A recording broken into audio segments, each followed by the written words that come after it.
Hello students, welcome to my YouTube channel Navodaya chemistry classes. My name is John Saxena. So बच्चों, आज के इस lecture में हम लोग एक नया चैप्टर को पढ़ना शुरू करेंगे जिसका नाम है कोऑर्डिनेशन कंपाउंड्स। और बच्चों, ये चैप्टर जो है ये क्लास 12 की इनऑर्गेनिक केमिस्ट्री का एक काफी इजी चैप्टर है और इस चैप्टर में से मार्क्स को स्कोर करना काफी इजी पड़ जाता है। सो स्टूडेंट्स, बिना देर किए आज की वीडियो को शुरू करते हैं और पढ़ना शुरू करते हैं इस चैप्टर के बारे में।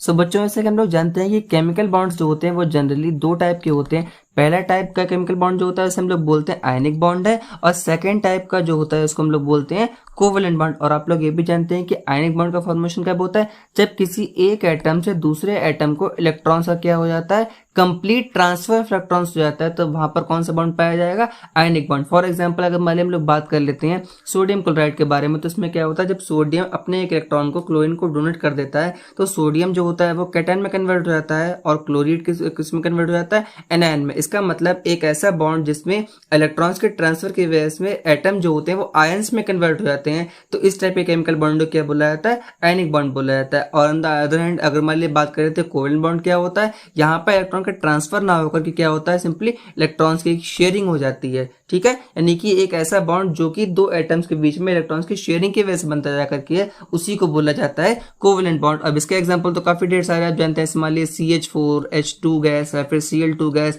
तो ये तो इनके बारे में बात हो गई है। लेकिन अगर यहाँ पे इन दो केमिकल बॉन्ड्स के अलावा एक स्पेशल टाइप का केमिकल बॉन्ड एग्जिस्ट करता है और उसके बेसिस पर ही सारी की सारी कोऑर्डिनेशन केमिस्ट्री आप बोल सकते हैं एक तरह से बेस्ड रहती है, क्योंकि वो एक स्पेशल टाइप का बॉन्ड होता है जो कि इन दोनों से अलग होता जाकर के है। ठीक है, और आप में से बहुत लोग उस बॉन्ड के बारे में जानते भी होंगे, लेकिन जो नहीं जानते हैं उनको हम आगे चल के ये बताने वाले हैं। ठीक है, तो देखिए कैसे अगला वाला बॉन्ड जो होता है वो किस प्रकार से फॉर्म होता है। सो बच्चों, थर्ड टाइप का जो बॉन्ड जो है उसे बोला जाता है कोऑर्डिनेट बॉन्ड। अब देखिए, नाम से ही आपको लग रहा होगा कि इसी पे सारी की सारी कोऑर्डिनेशन केमिस्ट्री बेस्ड होने वाली है, लेकिन यहाँ पर इसका रोल क्या होता है, फिर किस प्रकार से फॉर्म होता है करके। अब देखिए, अगर मान लिया हम लोग सपोज कर लेते हैं कि जो एक आयन एग्जिस्ट करता है करके जिसका नाम है अमोनियम आयन, आपने सुना भी होगा इस बारे में, लेकिन क्या आपने सोचा इस वाले आयन का फॉर्मेशन किस प्रकार से होता है, देखिए आपको बताते हैं। अब देखिए, आप लेट कर लीजिए, मान लीजिए हमारे पास एक अमोनिया का ये मॉलिक्यूल है, नाइट्रोजन से क्या होगा, 3 यहाँ पर हाइड्रोजन लिंक्ड रहेंगे और इसके बावजूद अभी नाइट्रोजन के पास एक लोन पेयर अभी इसके पास अवेलेबल रहेगा। अब अगर मान लीजिए इसकी रिएक्शन जो है किसी एक ऐसे कंपाउंड से कराते हैं जिसके पास H+ आयन प्रेजेंट हो या फिर उसमें से H+ आयंस निकलते हैं, सिंपल सी बात समझ लीजिए, उसमें क्या होगा, H+ किस में से निकलता है, एसिड में से निकलता है, और अमोनिया क्या होता है, एक बेस होता है। तो सिंपल सी बात, इसमें क्या बन जाएगा, एक सॉल्ट बनना चाहिए। लेकिन हमारा मेन फोकस क्या है कि अमोनियम आयन जो है वो कैसे फॉर्म होता है। अब देखिए, अगर मान लीजिए हम लोग लेट कर लेते हैं कि H+ यानी कि ये वाला H+ आयन जो होता है इसके पास कितने इलेक्ट्रॉन्स प्रेजेंट हैं, आपका आंसर क्या होगा, एक भी इलेक्ट्रॉन प्रेजेंट नहीं, क्योंकि हाइड्रोजन के पास क्या होता है, एक ही प्रोटॉन होता है और एक ही इलेक्ट्रॉन। अब ये किसमें कन्वर्ट हो गया, पॉजिटिव में कन्वर्ट हो गया, यानी कि इसके पास जो एक इलेक्ट्रॉन जो था इसने उसको भी लूज कर दिया, यानी अभी इसके पास एक भी इलेक्ट्रॉन नहीं है। समझ में आ रही है आपको बात है। और ऑन द अदर हैंड, अगर मान बात कर लेते हैं अमोनिया के बारे में, देखिए अमोनिया ने 3 बॉन्ड बना रखे हैं लेकिन अभी भी इसके पास एक लोन पेयर प्रेजेंट है। तो क्या होता है, इस वाले बॉन्ड के फॉर्मेशन के दौरान क्या होगा, यहाँ पर ना ही इलेक्ट्रॉन्स का ट्रांसफर होगा, एक इलेक्ट्रॉन का ट्रांसफर नहीं होगा मेरा मतलब, और ना ही इसमें शेयरिंग होगी। सिंपली क्या हो जाएगा, यहाँ पर नाइट्रोजन जो है वो अपने दोनों के दोनों इलेक्ट्रॉन से, फिर बोल सकते हैं इलेक्ट्रॉन लोन पेयर को किसको डोनेट कर देगा, हाइड्रोजन को डोनेट कर देगा, और एक इसमें कन्वर्ट हो जाएगा NH4 पॉजिटिव में। अब ये ऐसा क्यों करेगा जाकर के, अब देखिए पहली बात तो अमोनिया के पास जो लोन पेयर प्रेजेंट रहता है इसके कारण ये काफी अनस्टेबल बन जाता है करके, तो इसी वजह इसको अपना लोन पेयर डोनेट करना है। और ऊपर से हाइड्रोजन तो पहले से अनस्टेबल था, H+ तो पहले से अनस्टेबल था, तो इसी वजह से जो बॉन्ड जो बनता है करके उसको कुछ इस प्रकार नोट किया जाता है। देखिए, नाइट्रोजन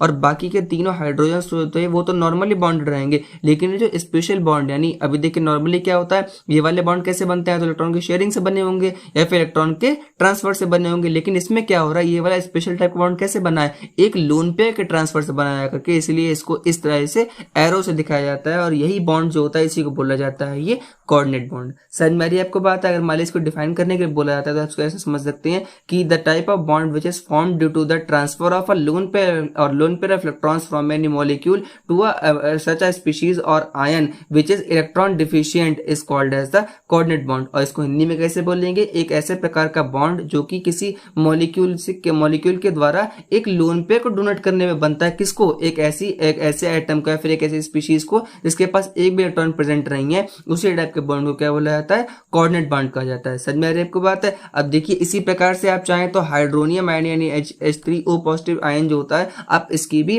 फॉर्मेशन को बहुत इजीली समझ सकते हैं। फिलहाल अभी हम आगे बढ़ते हैं और समझ लेते हैं कि कोऑर्डिनेशन बॉन्ड की वजह से किस तरह से कोऑर्डिनेशन कंपाउंड्स का फॉर्मेशन होता है, उनके बारे में जानने की थोड़ी कोशिश करते हैं। ठीक है, सो बच्चों से आपके सामने यहाँ पर कोऑर्डिनेशन कंपाउंड्स की डेफिनेशन लिखी हुई है, जो कि इस प्रकार से है कि these are the inorganic compounds, ये इनऑर्गेनिक कंपाउंड्स होते हैं which contain a central metal atom. इनमें क्या होता है, एक सेंट्रल मेटल एटम प्रेजेंट होता है। मेटल कौन से ग्रुप में, कौन से ब्लॉक में बिलोंग करता है, आप जानते हैं कि डी ब्लॉक एलिमेंट्स। आप ध्यान रखिएगा कि जितने भी डी ब्लॉक एलिमेंट्स होते हैं वो most of the coordination compounds को जरूर फॉर्म करते हैं। समझ में आ रही है आपको बात है।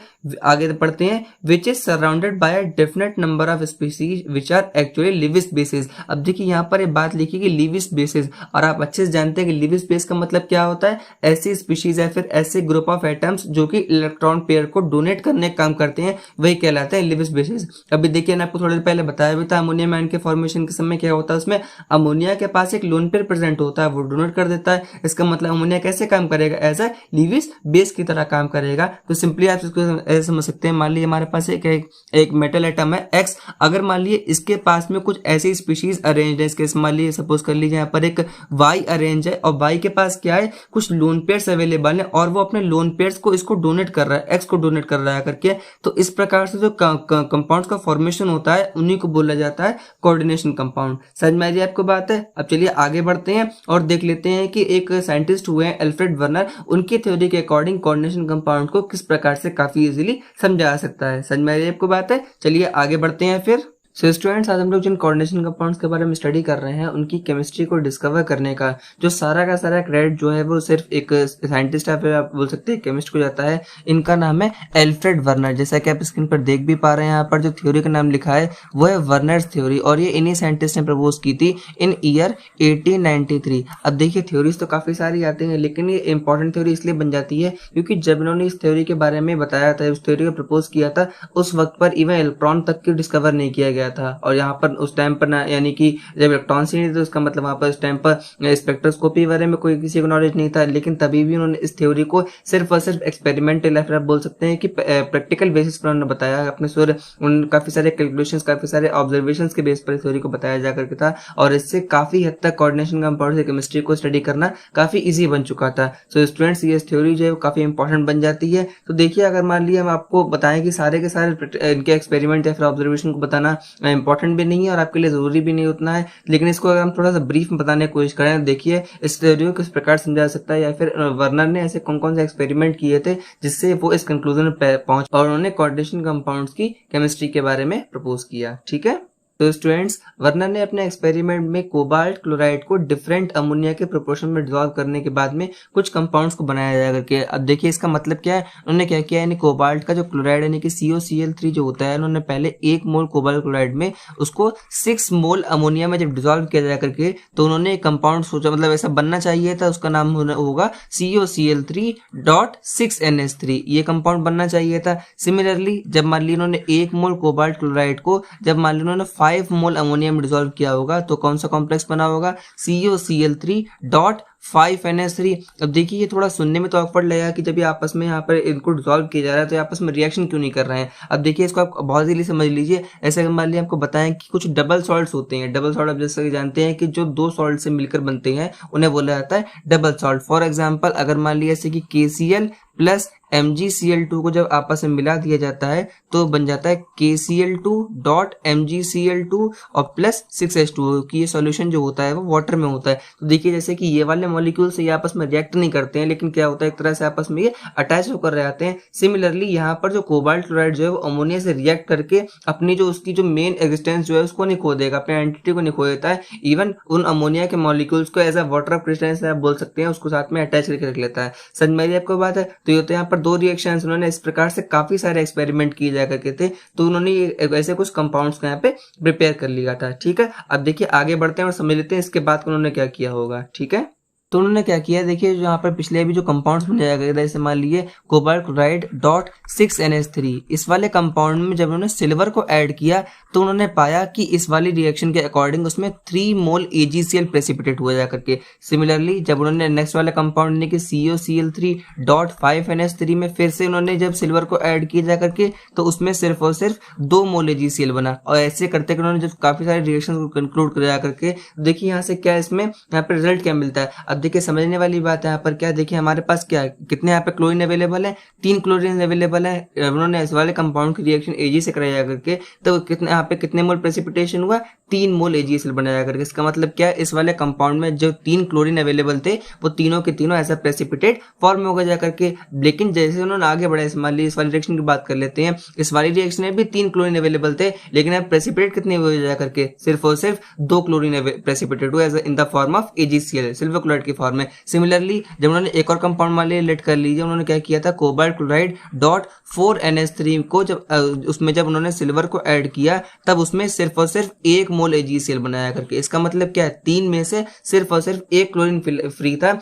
और इसी की वजह से सिर्फ 1 ही मोल AgCl का प्रेसिपिटेशन हुआ। तो इसका मतलब क्या है कि यहाँ पे कोई ना कोई ऐसा और भी यहाँ पे बॉन्डिंग, कोई अलग प्रकार की बॉन्डिंग हो रही जा करके, जिसकी वजह से जो बचे हुए क्लोरीन जो है वो उसी मॉलिक्यूल में रह जा रहे हैं और बाकी जो बचा हुआ जो रिमेनिंग मॉलिक्यूल्स हैं वो बाहर आ जा रहे हैं। फॉर एग्जांपल अगर हमारी बात कर रहे हैं इस वाले कंपाउंड में, इस वाले में क्या होगा, क्लोरीन तो हमारे पास 3 अवेलेबल थे लेकिन उसमें 2 जो है वो थोड़ा स्ट्रांगली या फिर किसी और तरह से बॉन्डेड होंगे उस वाले कोबाल्ट से, लेकिन उनमें से जो एक जो लूजली बॉन्डेड होगा वो यहाँ पे प्रेसिपिटेट के फॉर्म में आ गया। तो ये तो उनके एक्सपेरिमेंट्स के बारे में बात हो गई है, ठीक है। अब देखिए चलिए आगे बढ़ते हैं और देख लेते हैं उन्होंने ऐसे कौन कौन से इसमें पोस्टुलेट्स को डिराइव किया गया था। मेनली आपके एनसीईआरटी बुक के अकॉर्डिंग उसमें सिर्फ और सिर्फ उनके 4 पोस्टुलेट्स हैं जिनको स्टेप बाय स्टेप हम लोग स्टडी कर लेते हैं, ठीक है। सो स्टूडेंट सेशन में आपको पहले ये बताया भी था कि जिन्होंने एक्सपेरिमेंट्स किए जाकर तो उन्होंने उसमें क्या हुआ, ऐसे मान लिया हम कंपाउंड बता दें आपको, ये COCl3.4NH3 को जब उन्होंने उसमें Ag को ऐड किया था तब उसमें सिर्फ और सिर्फ एक मोल AgCl का प्रेसिपिटेशन हुआ। इसका मतलब हमने क्या बताया थोड़ा पहले कि यहाँ पे जो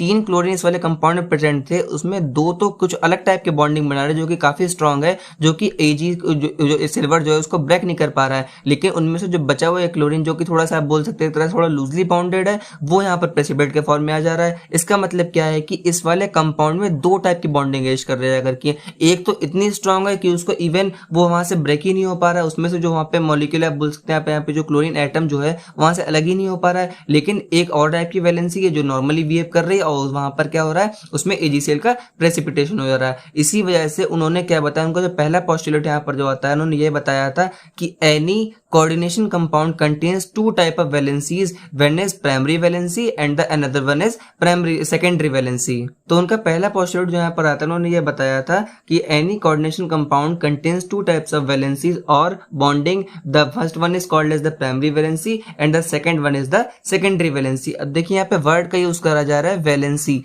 अब या फिर इसको बोल सकते हैं वैलेंस, सिंपली आप इसको बोल सकते हैं वैलेंसी। यहाँ पे एक बहुत इसको सिंपली समझ लिए, वहाँ पे वैलेंसी का मतलब है बॉन्डिंग। तो उन्होंने क्या बताया जा करके कि मतलब कोई भी कोऑर्डिनेशन कंपाउंड जो होता है उसमें 2 टाइप की वैलेंसी एग्जिस्ट करती हैं। पहली जो होती है, पहली वैलेंसी जो बोल सकते हैं उसे कहा जाता है प्राइमरी वैलेंसी, और सेकंड टाइप की वैलेंसी जो होती है उसे कहा जाता है सेकेंडरी वैलेंसी। आप इसको सिंपली ऐसे बोल दीजिए, किसी भी कोऑर्डिनेशन कंपाउंड में 2 टाइप की बॉन्डिंग होती है, पहली बॉन्डिंग कही जाती है प्राइमरी बॉन्डिंग और दूसरी टाइप की कहलाती है उसमें सेकेंडरी बॉन्डिंग। समझ में आ रही है आपको बात है, काफी इजी इनका पहला पोस्टुलेट है। चलिए आप देख लेते हैं इनका सेकंड पोस्टुलेट कौन सा आता है, ठीक है। तो बच्चों ने अपने सेकंड पोस्टुलेट में जो थोड़ा मैं आपको पहले इनका जो पहला पोस्टुलेट जब पढ़ाया था उसी को थोड़ा सा और एलिब्रेट कर दिया गया है। किसके बेस पर? उन्होंने बताया कि प्राइमरी वैलेंसी क्या होता है, the primary valency in any coordination compound is the valency which is ionisable, ठीक है। मतलब कहने का ये है कि सिर्फ थोड़े पहले उस वाले कंपाउंड को डिस्कस कर लेते हैं। मान लीजिए हमने कंपाउंड लिखा था यहाँ पे COCl3.4NH3, यहाँ पर कंपाउंड लिखा था,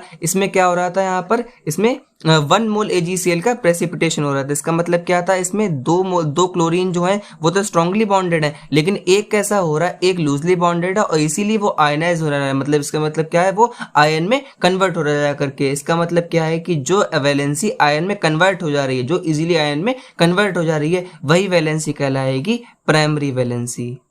समझ में आ रही है आपको बात है? बहुत सिंपल से पॉइंट है, मतलब कि किसी भी कंपाउंड में दो टाइप की वैलेंसी होती है। पहली वैलेंसी जो होती है, जैसे बोला था प्राइमरी वैलेंसी, वो कैसी होती है? आयनाइजेबल। और आप जानते हैं आयनाइजेबल का मतलब क्या होता है? मतलब जब मान लीजिए उसका एक तरह से एक सॉल्यूशन प्रिपेयर किया जाए, या फिर एक बोल सकते हैं आप उसको, उसका एक्वा सॉल्यूशन प्रिपेयर किया जाता है, अगर वो अपने आयंस में ब्रेक हो जाती है, उसी को कहा जाता है आयनाइजेबल वैलेंसी। समझ में आ रही है आपको बात है? वेरी गुड, ठीक है। अब चलिए आगे बढ़ते हैं, उनका थर्ड पोस्टुलेट देख लेते हैं। तो उन्होंने भी ऐसे पिछले वाले पोस्टुलेट में उन्होंने बताया कि प्राइमरी वैलेंसी के बारे में, सिमिलरली उन्होंने थर्ड वाले पोस्टुलेट बताया सेकेंडरी वैलेंसी के बारे में। अब देखिए अभी आप इतना समझ गए होंगे कि प्राइमरी वैलेंसी जब आयोनाइजेबल है, इसका मतलब सेकेंडरी वैलेंसी कैसी होगी? Non ionisable. इसका मतलब कि वही जो यहाँ पर 3 क्लोरीन हमारे पास अवेलेबल जो थे, उनमें से जो आयोनाइज हो रहा था, इसका मतलब कि जो AgCl के फॉर्म में प्रेसिपिटेट हो जाएगा था, वो कैसा होगा? वो वाली हमारी प्राइमरी वैलेंसी है, यानी वो कैसा कहलाएगा? वो आयोनाइजेबल पार्ट कहलाएगा उस वाले कंपाउंड में। लेकिन जो उनमें से एक, यानी जो 2 क्लोरीन बचे हुए जो थे, वो आयोनाइज नहीं हो पा रहे थे, इसका मतलब वो कैसे थे?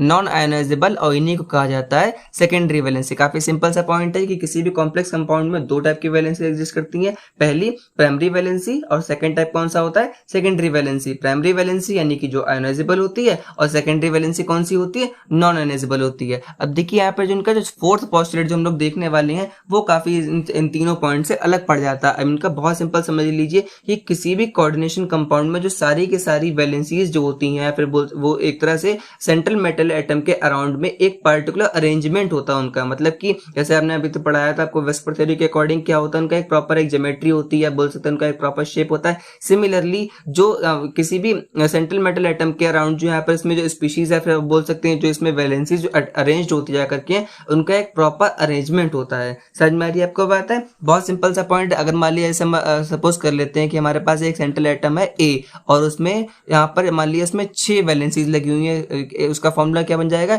AB6। अब अगर हमारे वेस्पर थ्योरी के अकॉर्डिंग देखा जाएगा कैसे, कौन सा हमारे पास ज्योमेट्री होती है, इसमें 6 बॉन्ड होते हैं, वो ऐसी एक ही ज्योमेट्री है, कौन सी है? ऑक्टेहेड्रल। इसका मतलब इसमें अरेंजमेंट कैसा हो जाएगा? मान लीजिए यहाँ पर A है, तो यानी कि इसमें 4 B जो है वो तो एक प्लेन में लाई कर जाएंगे, और बाकी बचा हुआ एक बी जो है वो ऊपर प्लेन के आ जाएगा और एक प्लेन के नीचे आ जाएगा। कुल मिला के बहुत सिंपल सा इसमें पॉइंट यही है कि कोई भी कोऑर्डिनेशन कंपाउंड जो होता है, उसमें जो लिगेंड्स है, फिर आप बोल सकते हैं जो वैलेंसीज जो होती हैं, वो सेंट्रल मेटल एटम के अराउंड एक प्रॉपर वे में अरेंज होगा, जाकर उनका एक प्रॉपर शेप, एक प्रॉपर कॉन्फ़िगरेशन होगा। तो देखिए हमने आपको अभी वर्नर के चारों पोस्टुलेट्स के बारे में पढ़ा दिया है। तो पहला पोस्टुलेट ये कहता है कि किसी भी कोऑर्डिनेशन कंपाउंड में दो टाइप की वैलेंसी एग्जिस्ट करती हैं। पहली प्राइमरी वैलेंसी और दूसरी सेकेंडरी वैलेंसी। प्राइमरी वैलेंसी वो होती है जो कि आयोनाइजेबल होती है, और सेकेंडरी वैलेंसी नॉन आयोनाइजेबल होती है। और जो कोई भी कोऑर्डिनेशन कंपाउंड का जो कॉन्फ़िगरेशन होता है सेंट्रल मेटल एटम के अराउंड, उसमें जितनी वैलेंसीज जो होती हैं वो एक प्रॉपर अरेंजमेंट, एक प्रॉपर सेटअप में अरेंज होती है करके। समझ में आ रही है आपको बात है?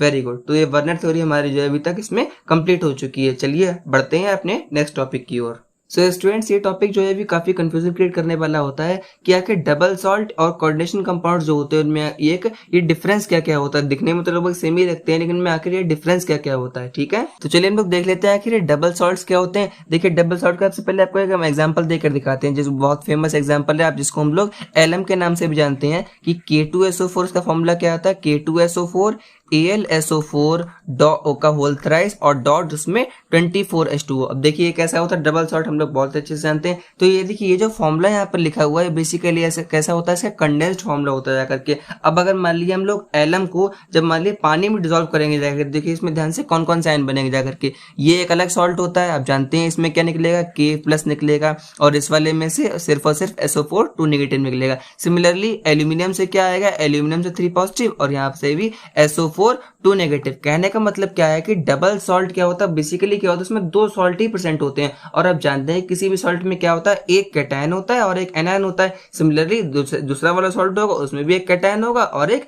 एनायन होगा जाकर के। तो आप ध्यान रखिएगा कि डबल सॉल्ट क्या होता है। डबल सॉल्ट को जब आप मान लीजिए पानी में डिसॉल्व करेंगे, वो अपने सारे के सारे आयंस में ब्रेक हो जाएगा। मतलब वो किसी भी प्रकार के कॉम्प्लेक्स नहीं फॉर्म करेगा, उसमें जितने भी आयंस इन्वॉल्व हो रहे होंगे वो सारे के सारे में ब्रेक हो जाएगा। अच्छा, अगर मान लीजिए थोड़ी पहले को एक और एग्जांपल बताया था, वो कौन सा था कि KCl MgCl.6H2O। अब अगर मान लिया हम लोग उसको पानी में डिजोल्व करेंगे तो क्या बनेगा, इसमें K+ बनेगा, Cl नेगेटिव बनेगा, Mg पॉजिटिव बनेगा और Cl नेगेटिव बनेगा। कहने का मतलब ये है कि डबल सॉल्ट्स जो होते हैं उनको पानी में डिजोल्व करने पर वो कंप्लीटली आयोनाइज हो जाते हैं, वो उनमें जितने भी कॉन्स्टिट्यूएंट आयंस होते हैं वो सब में ब्रेक हो जाएगा। समझ में आ रही है आपको बात है? अच्छा, अगर मान लीजिए वहीं हम लोग बात कर लेते हैं कोऑर्डिनेशन कंपाउंड के बारे में। देखिए आपका एग्जांपल बता देते हैं हम इसमें है। चलिए लेट कर लीजिए, कंपाउंड हम लोग बता दे रहे हैं आपको है ये पोटेशियम फेरोसाइनाइड K4FeCN6। ठीक है, अब अगर मान लिया हम लोग इसको यहाँ पे डिसॉल्व करेंगे जाकर कंपाउंड में, अब देखिए यहाँ पर क्या होगा कि ये ब्रेक हो जाएगा K+ में, लेकिन ये जो ब्रैकेट है यहाँ पे जो स्क्वायर ब्रैकेट बंद किया गया है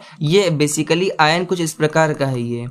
ये CN6 और पूरे पे 4 नेगेटिव चार्ज है। तो अगर मान लीजिए इसको पानी में डिसॉल्व किया जाएगा तो ये सिर्फ और सिर्फ ये 2 आयंस प्रोड्यूस करेगा जाएगा। कौन सा?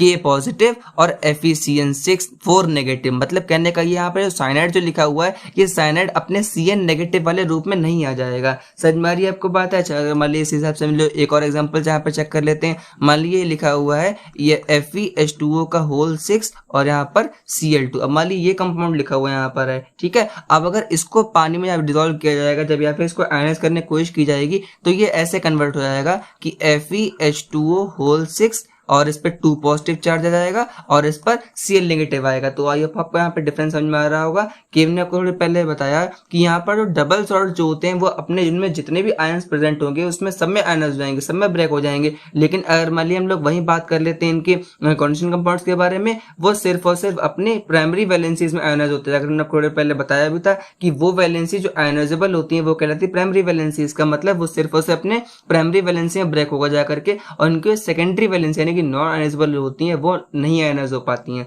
समझ में आ रही है आपको बात है? तो देखिए अगर मान लीजिए इस फॉर्मूले में पूछे जाकर के इसमें कि प्राइमरी वैलेंसी कौन सी है और सेकेंडरी वैलेंसी कौन सी है, देखिए जो स्क्वायर ब्रैकेट्स के बाहर लिखी होती हैं वो होती है प्राइमरी वैलेंसी, क्योंकि वो कैसी होती है? आयनाइजेबल होती हैं। और जो ब्रैकेट के अंदर जो अरेंज होती जाकर के वो कहलाती है सेकेंडरी वैलेंसी, क्योंकि वो कैसी होती है? Non ionisable. तो आई होप आपको समझ में आ गया होगा कि डबल सॉल्ट्स और जो कोऑर्डिनेशन कंपाउंड्स होते हैं उनमें क्या क्या डिफरेंस होते हैं। समझ में आ रही है आपको बात है? सो स्टूडेंट्स, आज के लेक्चर में बस इतना ही। आज हमने आपको पढ़ाया कि किस प्रकार से कोऑर्डिनेशन कंपाउंड्स की थ्योरी के बारे में इन्वेंट किया गया, उनको अल्फ्रेड बर्नर ने किस प्रकार से उनको प्रपोज किया और उनकी थ्योरी के कुछ मेन पोस्टुलेट्स के बारे में हम लोगों ने स्टडी किया था। सो स्टूडेंट्स, अगले लेक्चर में हम लोग पढ़ेंगे कि उस टर्मिनोलॉजी के बारे में जिसकी मदद से हम लोग कोऑर्डिनेशन केमिस्ट्री को काफी इजीली समझ सकते हैं। सो स्टूडेंट्स, तब तक के लिए वीडियो को लाइक कीजिए, अपने फ्रेंड्स के साथ शेयर कीजिए और चैनल को सब्सक्राइब करना मत भूलिएगा। And thanks for watching my video.